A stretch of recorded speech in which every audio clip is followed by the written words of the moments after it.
আজকে দুপুরে আমি কি রান্না করলাম তো সেটাই আপনাদের সাথে শেয়ার করব। তো একটা ইউনিক রান্না, এটাও আমি মোবাইলে দেখেছি। তো আমার ভাতের চাল নিয়ে নিয়েছি, এটা একটা ঝাল পোলাও রান্না করব ভাতের চাল দিয়ে। তো আমি আর নাজিসা চাল খাই, তো সেই চালেরটাই নিয়ে নিয়েছি। তো এখন ভালো করে আমি লবণ মিশিয়ে নিলাম হালকা একটু পানি দিয়ে। তো চালটা আমি ভালো করে এখন ভেজে নেব। এইটা কোন দেশের আমার ঠিক মনে নেই, ঐতিহ্যবাহী খাবার। ঝাল পোলাও ভাতের চাল দিয়ে রান্না করে, সাথে মুরগির মাংস দেয়, কিন্তু আমি মুরগির মাংসটা আলাদা রান্না করছি। তো এই তো আমার চাল ভাজাটা হয়ে গেল।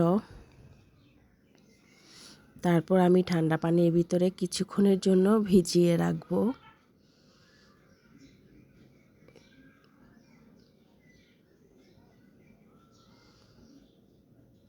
এই তো আমি চালটা ধুয়ে একটা ছাঁকনিতে ঝরিয়ে নিয়েছি। তো আমি একটা পাত্র বসিয়ে আমি কিছুটা পেঁয়াজ বেরেস্তা করে নিলাম। তো আমি কিছুটা পেঁয়াজ উঠিয়ে রাখবো পরিবেশনের জন্য। তো এখন আমি ঝাল পোলাওটা রান্না করব। তো ওই পেঁয়াজের ভিতরে আমি আদা রসুন বাটা দিয়ে দিলাম বড় চামচের 1 চামচ। এখানে আমি আধা কেজি চাল নিয়েছি। তো এখানে তেজপাতা, দারচিনি, লং, এলাচ দিয়ে দিলাম দুটো দুটো করে। সামান্য একটু পানি দিয়ে দিলাম মশলা কষানোর জন্য। তো এই তো একটু লবণ দিয়ে দিলাম, একটু হলুদের গুঁড়া দিয়ে দিলাম আধা চামচ, মরিচের গুঁড়া দিয়ে দিলাম আধা চামচ। তো এখানে 1 চামচ নিয়ে দিলাম জিরার ফাঁকি। তো এগুলো ভালো করে মিশিয়ে আমি একদম কষিয়ে নেব। তো কিছুক্ষণের জন্য একটু ঢেকে দিলাম। তো এই তো আমার মশলাটা কষানো হয়ে গেছে। যত কষাবো তত মজা লাগবে। তো এই যে আমি চালটা যে ধুয়ে ঝরিয়ে রেখেছি সেই চালগুলো দিয়ে দিলাম।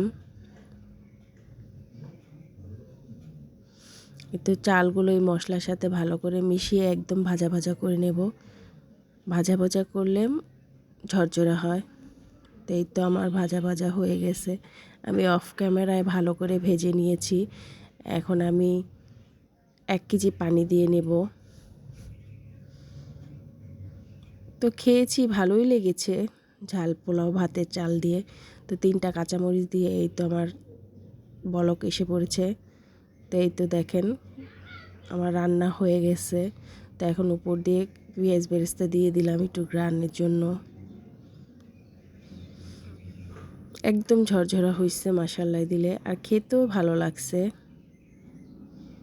ভাতের চালের ঝাল পোলাও, সাথে মুরগির মাংস আলু দিয়ে ঝোল তরকারি। মাশাআল্লাহ খেতে অনেক ভালো।